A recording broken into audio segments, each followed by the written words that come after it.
Things is not like the others. I bet you've got questions. Most people do. Hey, they said I could wear anything I want as long as it doesn't detract from my idea. And in my case, the outfit is the idea. I didn't always dress like this. A few years ago, I was playing it very safe with my style.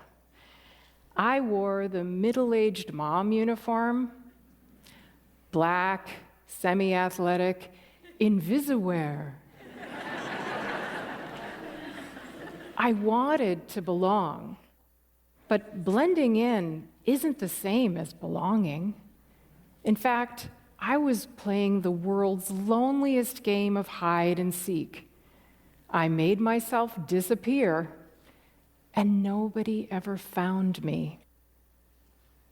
But when I dress like this, and someone says, "Oh, I just love your outfit," we've connected.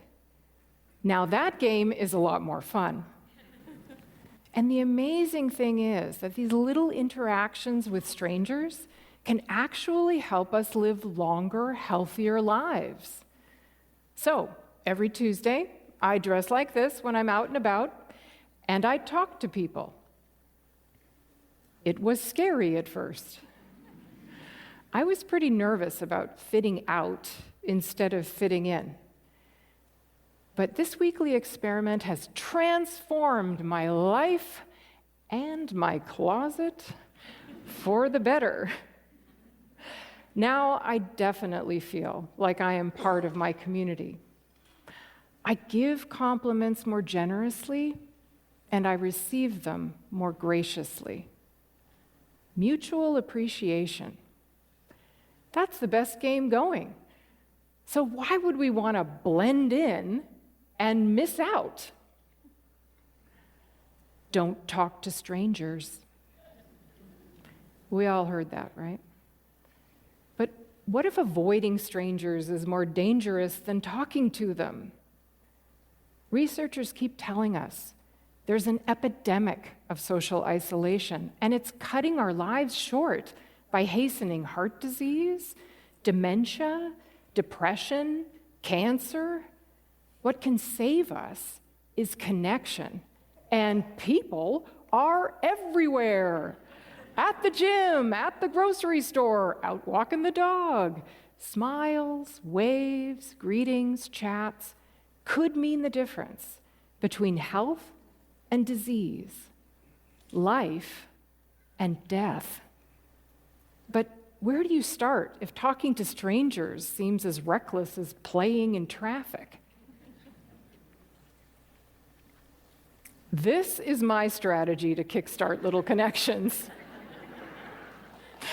For me, dressing up is a big part of showing up. When I put it all together, I am ready to engage. Wherever I go, I notice other people who dare to have flair, and I say, "Whoa, look at you!" And then they're like, "Whoa, look at you!" And then we're laughing and talking and celebrating, and it's like a party, but no one has to vacuum afterwards. You can enjoy this too, and you don't even have to dress like Jackie Kennedy. But you do have to build a bridge for someone to cross. I asked research psychologist Dr. Gillian Sandstrom about her work studying the benefits of talking to strangers and what she thought of my Tuesday thing.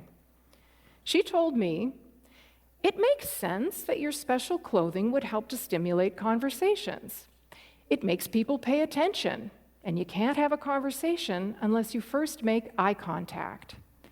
It gives people something to say to start the conversation, and my research suggests that people really feel like they need permission." Okay, how will you give permission? Maybe try adding one noticeable item at or above your collarbone.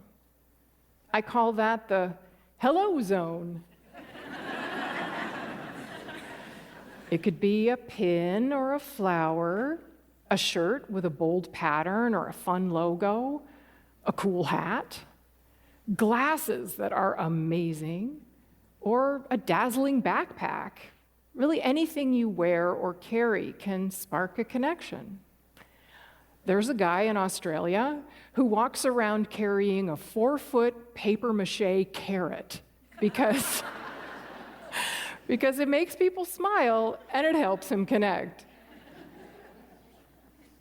Hey, it works. I think adding a little flair to your hello zone is an easier way to offer a bridge to a stranger. Hey, I'm wearing at least 5 bridges right now. You could wear one. And honestly, the fun of this gets addictive. But yeah, there are Tuesdays when I don't feel like doing this. When I'm stressed out or feeling low, I just want to stay home and have stuff delivered. But I put myself together and I go out there anyway, because those are the Tuesdays that really show me how healing it is to be seen and beheld. I love that word, beheld. When we are seen, we feel we belong. And belonging is the opposite of isolation. Every Tuesday, I'm just reminding myself that the cure for loneliness is right outside my door. So you might be wondering, why this particular style? Well, I've always been a fan of 50s fashion, but I wasn't wearing it to run my errands. But one Saturday in July 2019, I got all decked out in a polka dot dress and a pillbox hat and white gloves to help out with my friend's vintage fair. People chased me down the street to tell me how much they loved that outfit. Some even said that it made their day. Really? The clothes I wear can make someone's day? If I'd been schlumping around in my invisiwear, would anyone's day have been made? So I declared to the random guy next to me that I was making an official commitment to dress head to toe in a 50s outfit 1 day a week for a year. And I chose Tuesdays because nothing fun ever happens on a Tuesday. 8 months later, in March 2020, social distancing became an official way of life. Still, every Tuesday, I got dressed up. It confirmed my intention to be part of my community, even from 6 feet away. Back at home, I would put on something a little nicer than lockdown loungewear, because have you noticed? The clothes we wear can affect our mood, even our productivity. It's powerful stuff. Part self-care, part public service. Being splendid wasn't just keeping me afloat. It was lifting others. But for many people, months of social isolation, wearing only their pajamas, made style seem irrelevant. Yet they dreaded going anywhere, saying, "Oh, God, I hope nobody sees me like this." They cut themselves off from connection right when they needed it the most. I think we got stuck in that pattern. We are terrified to be noticed, but we are dying to be seen. We have got to start talking to each other. Changes and breakdowns in our systems and environment are going to force us to, but hey, why not start now? My dad is a biophysicist. He's been telling me for years that our cells can mutate when we're exposed to all kinds of different stress. And Lord knows, every one of us is stressed to the max and probably mutating like mad. He thinks my social initiative is important because as individuals and communities, we're already facing extreme challenges, and that takes strength. Each warm connection with a stranger makes us all stronger. So it's time to stop hiding. Reveal yourself. It takes some courage, but when you elect to connect, you're choosing better health for yourself and the people around you. Don't wait for a wedding or a funeral. Go ahead and be splendid.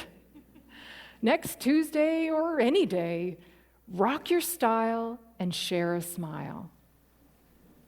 You are the special occasion. Dress for it. Thank you.